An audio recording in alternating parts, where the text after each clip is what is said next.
উৎসৱ ভোগালী বিহুৰ উৰুকা। আজি সমগ্ৰ ৰাজ্যতে পালন কৰা হ'ব বাপতিসাহোন ভোগালী বিহুৰ উৰুকা। সকলোৱে লগে ভাগে এসাঁজ খোৱাৰ মানসেৰে ৰাতিপুৱাই ওলাই আহিছে বজাৰলৈ। এই দৃশ্য কামৰূপ জিলাৰ চাংচাৰী ধোপাতাৰী বজাৰৰ। বিভিন্ন প্ৰজাতিৰ মাছেৰে উভৈনদী হৈ পৰিছে ধোপাতাৰী বজাৰ। ৰৌ, বৰালি, আৰি মাছকে ধৰি প্ৰকাণ্ড মাছে শুৱনি কৰিছে বজাৰখনত। মাছ ক্ৰয় কৰিবলৈ ভিৰ কৰিছেহি গ্ৰাহকে।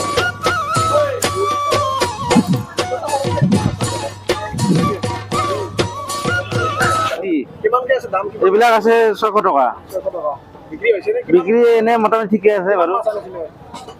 মাছ আনাত বহুতেই আনিছো, এতিয়া মোটামুটি হৈ আছে আৰু বিক্ৰী। সকলোতকৈ দামী মাছ কাটলা আছে, ৰৌ আছে, চিতল আছে, বৰালি আছে আৰু মাছ আছে 20 কিলো।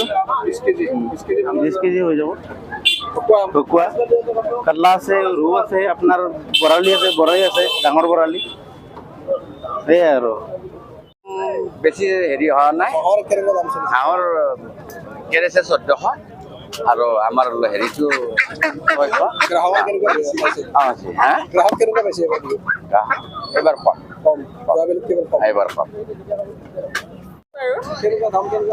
দাম হ'ব আৰু যিহেতু তেওঁলোকে কষ্ট কৰে ন, কষ্টৰ মূল্যটো অকণমান তেওঁলোকে বিচাৰিব। তো সমূহ অসমবাসী ৰাইজলৈ ভোগালী বহুত বহুত শুভকামনা থাকিলে, ধুনীয়াকৈ বিহু উদযাপন কৰক। তাকে আৰু আমিও কৰিম বুলি ভাবিছোঁ।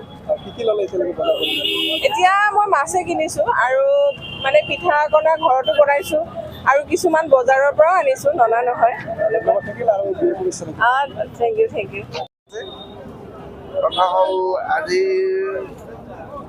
সকলো অসমবাসী ৰাইজলৈ মই বিহুৰ শুভেচ্ছা জনাইছোঁ আৰু এই বিহুৰ জৰিয়তে সকলোৰে শুভ হওক, মংগল হওক তাৰে কামনা কৰিছোঁ। মাছ এই ল'বলৈ ওলাইছোঁ। এইটো কিমান আছে মাছটো? 6.5 কিলো।